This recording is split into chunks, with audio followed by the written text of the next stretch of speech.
Hello दोस्तों, कैसे हैं आप सभी। स्वागत है आपका आपके अपने YouTube channel RK Academy and Coaching Centre में। हेलो दोस्तों, कैसे हैं आप सभी। स्वागत है आपका आपके अपने YouTube channel RK Academy and Coaching Centre में। तो आज के वीडियो में हम पढ़ने वाले हिंदी क्लास 10 के बहुत ही इम्पोर्टेंट टॉपिक का व्याकरण वाले पोर्शन का वाक्य भेद। रचना के आधार पर वाक्य के कितने भेद होते हैं। तो सबसे पहले जान लेते हैं कि वाक्य क्या होता है। वाक्य क्या होता है, वाक्य का मतलब होता है।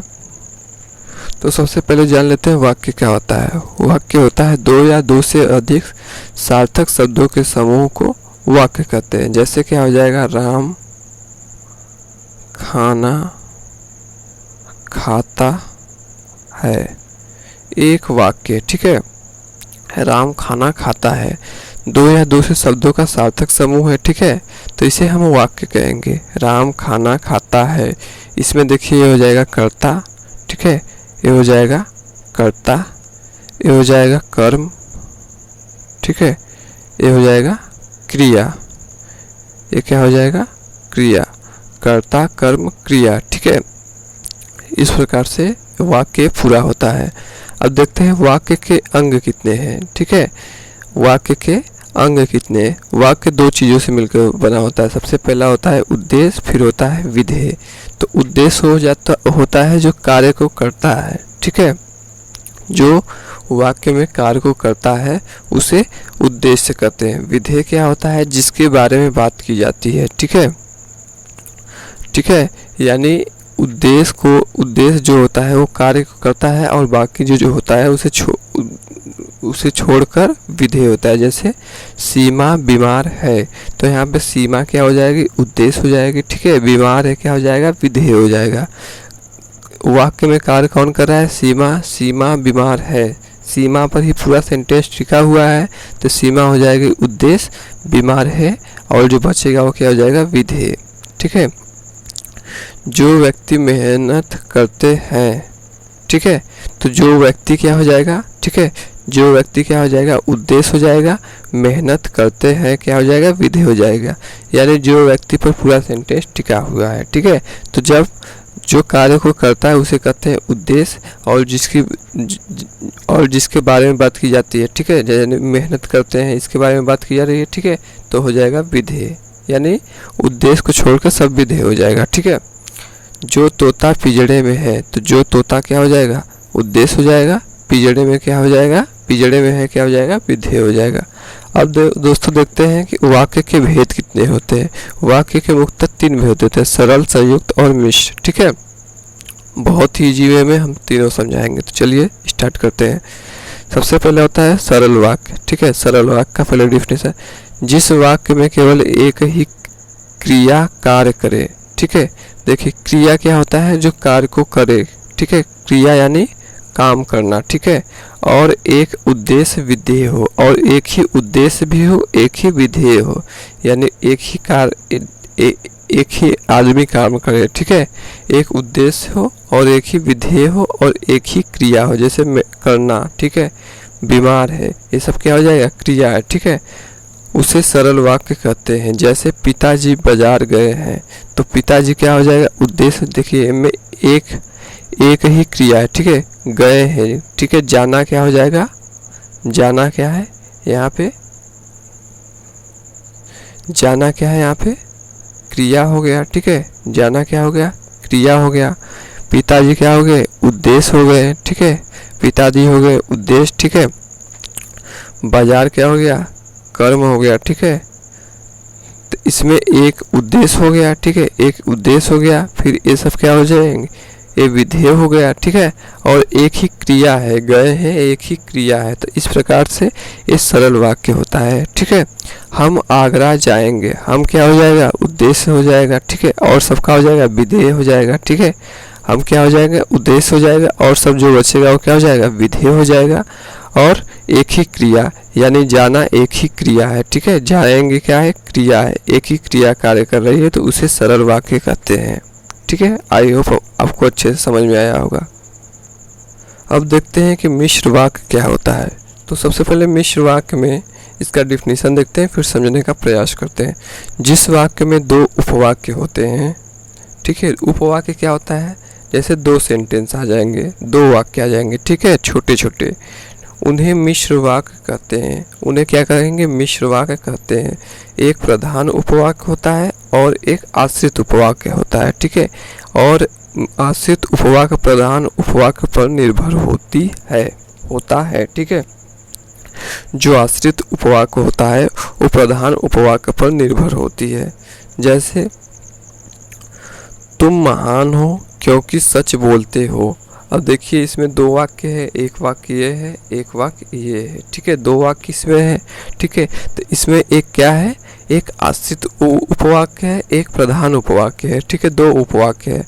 तो इसमें क्या हो जाएगा कि ये हो जाएगा प्रधान उपवाक्य, ठीक है, ये हो जाएगा प्रधान उपवाक्य, ठीक है, और ये क्या हो जाएगा आश्रित उपवाक्य, ये क्या हो जाएगा आश्रित उपवाक्य हो जाएगा, ठीक है, जिसमें दो सेंटेंस हो। और देखिए तुम महान हो क्योंकि सच बोलते हैं। तुम क्यों सच बोलते हो, क्योंकि तुम महान हो, ठीक है,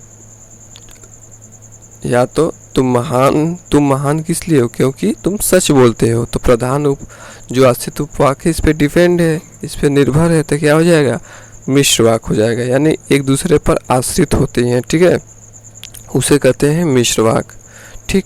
यह वही पुस्तक है जिसे मैं ढूंढ रहा था, ठीक है, यह वही पुस्तक है। देखिए एक वाक्य दो वाक्य आ गए इसमें, ठीक है, इसमें क्या है दो वाक्य हो गए, ये हो जाएगा प्रधान उपवाक्य, ठीक है, प्रधान उपवाक्य हो गया, और ये हो गया आश्रित उपवाक्य, आश्रित उपवाक्य, दो उपवाक्य हो गए दो, ठीक है। तो देखिए यह वही पुस्तक है, कौन पुस्तक है जिसे मैं ढूंढ रहा था, इस पे डिपेंड ये है, ठीक है। तो इस प्रकार से इसे मिश्र वाक्य कहेंगे। अब देखिए कभी कभी आश्रित उपवाक्य पहले भी आ जाता है, ठीक है, जैसे जो मनुष्य निर्दयी है वह राक्षस के समान है, ठीक है, जो मनुष्य निर्दयी है, यानी ये हो जाएगा क्या आश्रित उपवाक्य, ठीक है, ये हो जाएगा आश्रित उपवाक्य, ये हो जाएगा क्या प्रधान उपवाक्य, प्रधान उपवाक्य। अच्छा एक कन्फ्यूजन हो जाएगा आपको कि कभी प्रधान उपवाक्य पहले आ जा रहा है, कभी बाद में आ रहा है, मतलब हाँ कभी प्रधान उपवाक्य पहले आ जा रहा है, कभी बाद में आ जा रहा है, इसका कन्फ्यूजन कैसे दूर होगा, ठीक है। तो इसका सबसे सटीक तरीका है कि आश्रित उपवाक्य जो होता है हमेशा जिनसे, की, जिसमें, क्योंकि, यदि, परंतु, और जिन्हें, ठीक है,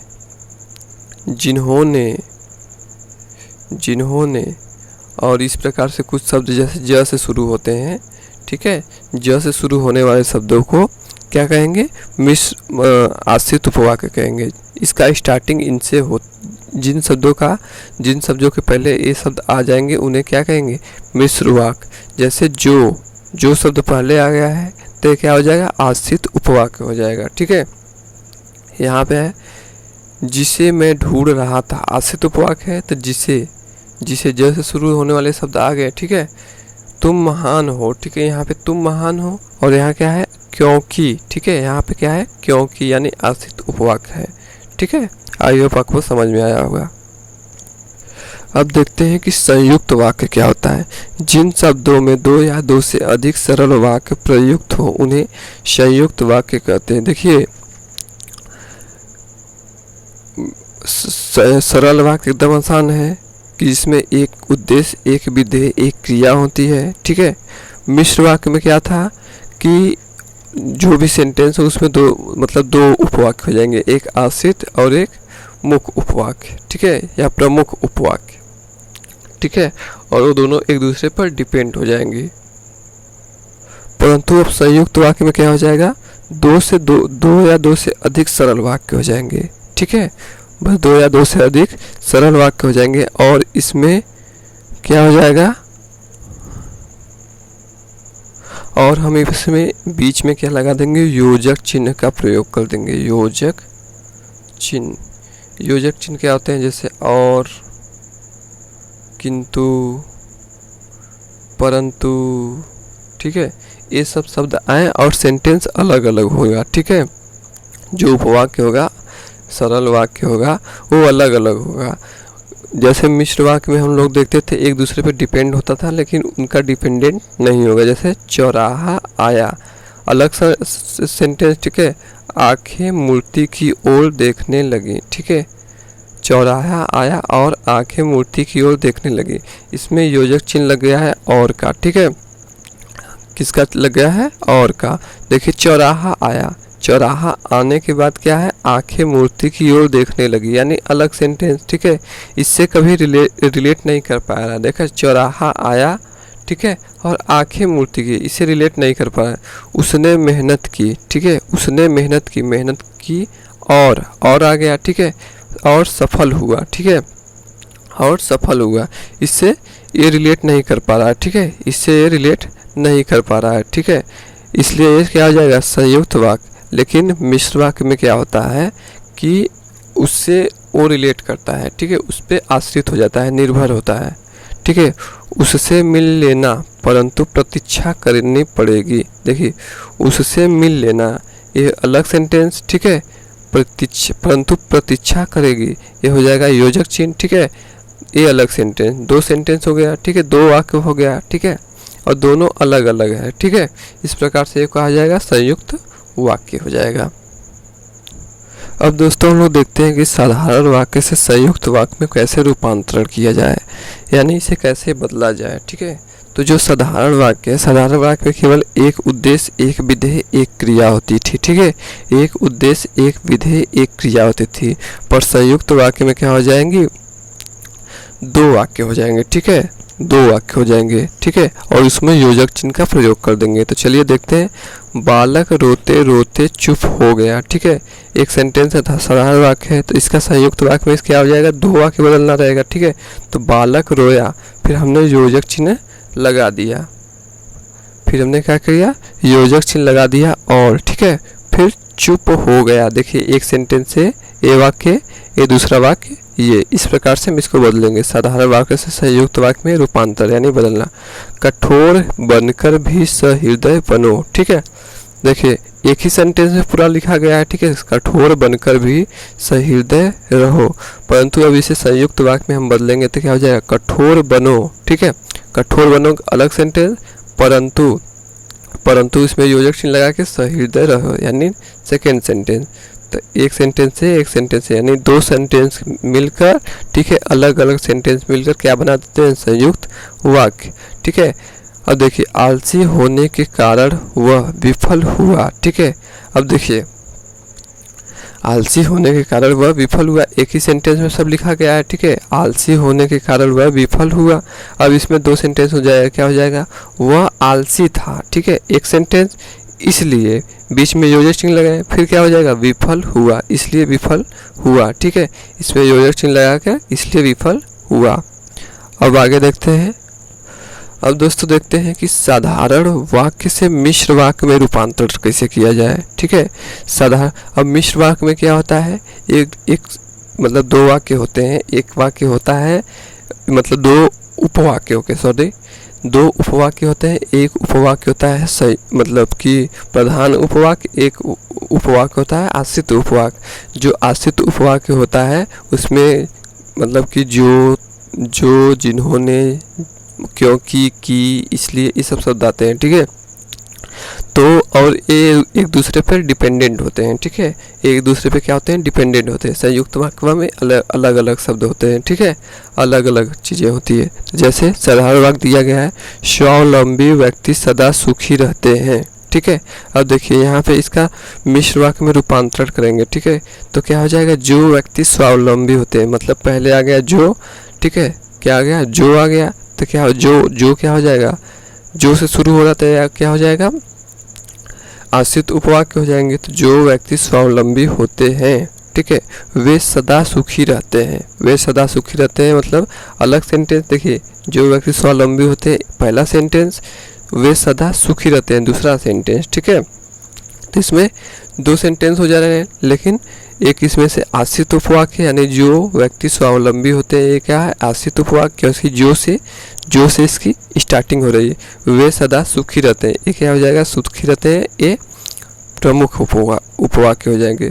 वह जूते खरीदने के लिए बाजार गया, ठीक है, वह जूते खरीदने के लिए बाजार गया। अब इसमें भी दो सेंटेंस हो जाएंगे, ठीक है, मिश्र वाक्य में बदलेंगे तो क्या हो जाएगा, वह इसलिए बाजार गया, वह इसलिए बाजार गया, ये हो जाएगा प्रमुख मुख्य उपवाक्य हो जाएगा, ठीक है। अब यहाँ से क्या हो रहा है, क्योंकि, यहाँ से आ गया क्योंकि, यानी क्या हो जाएगा, क्योंकि का मतलब कि यहाँ से आश्रित उपवाक्य स्टार्ट हो रहा है, क्योंकि उसे जूते खरीदने थे, ठीक है। तो क्या हो जाएगा, ये आश्रित उपवाक्य हो जाएगा। अच्छा, एक बात और कि इसमें एक दूसरे पर डिपेंडेंट होते हैं, जैसे जो व्यक्ति स्वावलंबी होते हैं, कौन व्यक्ति स्वावलंबी होते हैं, वे सदा सुखी रहते हैं, जो सदा सुखी रहते हैं वे स्वावलंबी होते हैं, ये डिपेंडेंट है, वे सदा, जो सदा सुखी रहते हैं वो व्यक्ति क्या होते हैं, स्वावलंबी होते हैं, ठीक है। वह बाजार इसलिए गया, किस लिए बाजार गया, क्योंकि उसे जूते खरीदने थे, मतलब एक दूसरे पर डिपेंडेंट हो जा रहे हैं, ठीक है।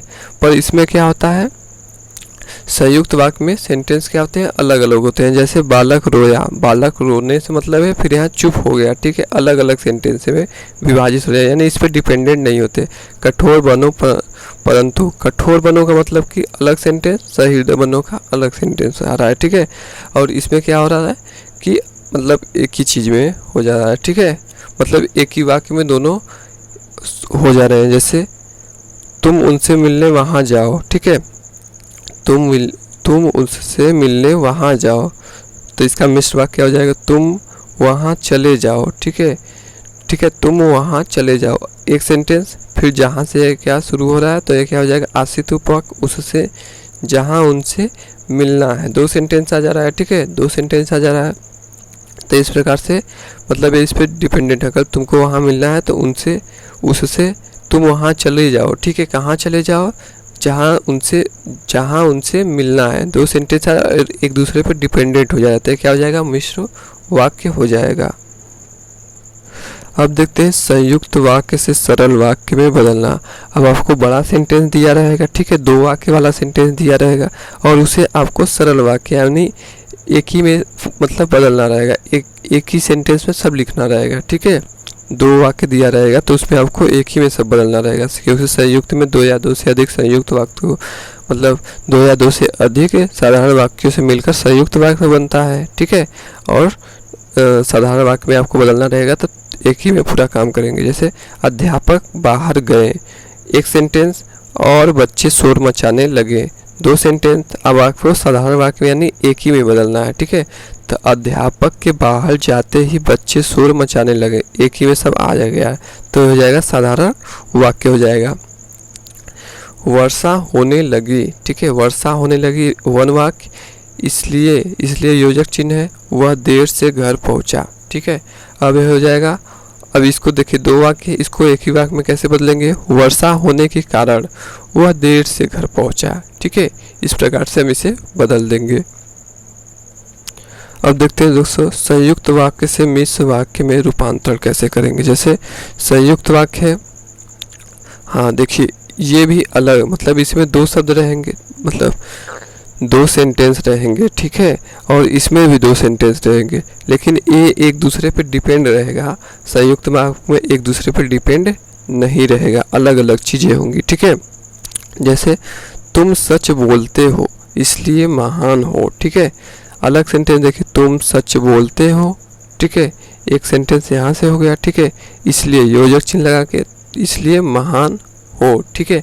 अब इसी को हम मिश्र वाक्य में देखिए लिखेंगे तो एक क्या हो जाएगा, एक लगेगा देखने, मतलब हम लिखेंगे ऐसा ना कि लगेगा कि एक दूसरे पर डिपेंडेंट है। जैसे तुम महान हो, क्यों महान हो भाई, क्योंकि सच बोलते हो, ठीक है, क्योंकि सच बोलते हैं। और इसमें क्या आ जाएगा, योजक चिन्ह इसका है क्योंकि, इसलिए, ज्यों, जिन्हें, ये सब क्या आते हैं, इसके स्टार्टिंग पॉइंट होते हैं, मतलब स्टार्टिंग में आश्रित वाक्य के आते हैं।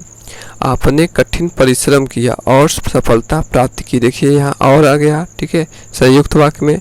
लेकिन इसमें क्या हो जाएगा, आप इसलिए सफल हो गए क्योंकि आपने कठिन परिश्रम किया। देखिए यहाँ से क्या हो रहा है, यहाँ से आश्रित उपवाक्य स्टार्ट हो गया और यहाँ से मुख्य वाक्य स्टार्ट है। ठीक, अब देखते हैं कि मिश्र वाक्य से साधारण वाक्य में रूपांतरण कैसे करेंगे। जैसे यह वही छात्र है जिसने प्रथम स्थान प्राप्त किया। ठीक है, ये देखिए इस पे डिपेंडेंट है, यह वही छात्र है। कौन छात्र है, जिसने प्रथम, जिसने, यहाँ पे जिसने आ गए, यानी यहाँ से आश्रित उपवाक्य स्टार्ट हो गया, प्रथम स्थान प्राप्त किया। अब इसका साधारण वाक्य क्या हो जाएगा, एक ही में दोनों देना होगा। ठीक है, तो यह प्रथम स्थान प्राप्त करने वाला छात्र है, एक ही में हो गया। ठीक है, यह प्रथम स्थान प्राप्त करने वाला छात्र है।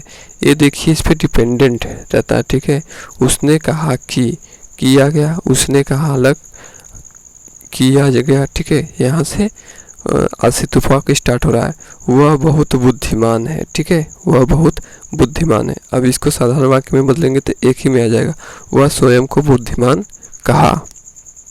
अब ठीक इसी प्रकार से मिश्र वाक्य से संयुक्त वाक्य में रूपांतरण करेंगे। तो मिश्र वाक्य यानी एक दूसरे पर डिपेंडेंट और क्या हो जाएगा, आश्रित वाक्य और मुख्य वाक्य रहेगा। संयुक्त वाक्य में अलग अलग सेंटेंस हो जाएंगे। ठीक है, तो सीमा इसलिए बाजार नहीं गई क्योंकि वह बीमार है। देखिए यहाँ से लग गया तो ये क्या हो जाएगा, आश्रित उपवाक्य। ठीक है, सीमा इसलिए बाजार नहीं गई, क्यों नहीं बाजार गई, क्योंकि वह बीमार है। ठीक है, इसका डिपेंडेंट इस पे है, लेकिन संयुक्त वाक्य में क्या हो जाएगा, सेंटेंस अलग अलग कर देंगे। ठीक है, सीमा बीमार है, सीमा क्या है, बीमार है, इसलिए अलग सेंटेंस, इसलिए वह बाजार नहीं गई। ठीक है, इसलिए वह बाजार नहीं गई, अलग सेंटेंस। ठीक है, तो जब अलग अलग हो जाएगा तो क्या हो जाएगा, संयुक्त वाक्य हो जाएगा। अब एक ही पे डिपेंडेंट हो जाए, क्योंकि वह बीमार है, इसलिए नहीं गई क्योंकि वह बीमार है, तो क्या हो जाएगा, मिश्र वाक्य हो जाएगा। जो व्यक्ति धनी है वह प्रत्येक वस्तु खरीद सकता है। ठीक है, जो व्यक्ति धनी है, यहाँ से जो शुरू हो गया, तो जो व्यक्ति धनी है ये क्या हो जाएगा, आश्रित उपवाक्य, वह प्रत्येक वस्तु खरीद सकता है, ये क्या हो जाएगा, मुख्य वाक्य हो जाएगा। लेकिन देखिए जो व्यक्ति धनी है का संबंध किससे, मतलब कि चाहे जो वस्तु खरीद सकता है, तो ये क्या हो जाएगा, मिश्र वाक्य। ये इस पे डिपेंडेंट है, लेकिन संयुक्त वाक्य में अलग अलग हो जाएगा। वह धनी व्यक्ति है। ठीक है, वह धनी व्यक्ति अलग सेंटेंस, इसलिए प्रत्येक वस्तु खरीद सकता है, तो क्या हो जाएगा, ये संयुक्त वाक्य हो जाएगा। ठीक है, ये अलग अलग है तो ये संयुक्त वाक्य हो जाएगा। ठीक है, अच्छा आप लोगों को डाउट होगा कि संयुक्त वाक्य का योजक चिन्ह क्या है। तो इसका योजक चिन्ह जैसे और हो गया, परंतु हो गया, इसलिए हो गया, जो बीच में लगता है। ठीक है, अथवा हो गया, किंतु हो गया, लेकिन हो गया, इत्यादि शब्द जब आएंगे तो क्या हो जाएगा, संयुक्त वाक्य हो जाएंगे। तो चलिए बस आज के लिए इतना ही, अगले वीडियो में हम इसका एग्जाम्पल देखेंगे। Thank you.